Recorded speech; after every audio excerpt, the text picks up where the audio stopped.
A big win for President Trump today as the Supreme Court denies Democrats access to grand jury material from Robert Mueller's Russia investigation, at least for now anyway. The court agreed to hear the administration's appeal of a lower court ruling that the documents be turned over to the House, which likely would not happen until after the 2020 election. House Judiciary Committee Chairman Jerry Nadler putting out this statement saying that he is confident Democrats will prevail. Let's bring in Tom Dupree, former Deputy Assistant Attorney General. Thank you so much for talking to us. How big of a win is this for the president? It's a pretty significant win for the president, Julie. The fact is the Democrats were very eager to get their hands on these documents. These are grand jury materials and other materials connected with the Mueller report that have never seen the light of day. And what the Supreme Court decided this morning is it didn't resolve the case on the merits, but what it did say is that it won't be deciding the case on the merits until long after the election is over. In all likelihood, not until the year 2021.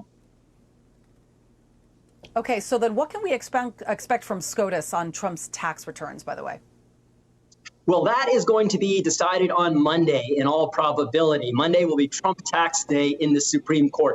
The Supreme Court will decide a bunch of related cases. Some of them involve efforts by the House Democrats to get a hold of Trump's tax returns. Another case involves efforts by the New York District Attorney to get his tax returns. And my prediction here is that the Supreme Court may actually take a different approach with regard to the two requests. It's always hazardous trying to predict the outcome of the Supreme Court case based on the justices' questions from the bench. But they definitely seem very concerned, certainly in the context of the House demand, about reopening the door to presidential harassment and to politically motivated investigations that could wind up hobbling the president and preventing him from carrying out the duties of his office.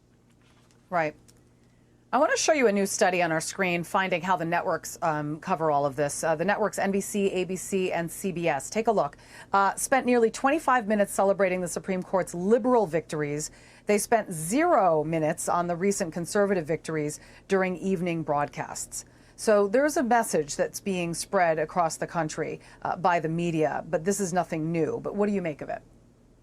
Yeah, and look, I mean, in a way, it's unfortunate in that so much of the Supreme Court's docket these days seems to be politicized, with certain networks and others kind of zooming in on the political consequences. And we saw that in the House Democrats' efforts to get a hold of this material to use for political purposes. So in that sense, it's not really surprising that a lot of outside observers look at the Supreme Court and draw political conclusions or focus on the things that they like politically or don't like politically, when at the end of the day, the Supreme Court, I think, is doing its absolute best just to decide these cases in an apolitical way, fairly and consistent with our Constitution and the rule of law.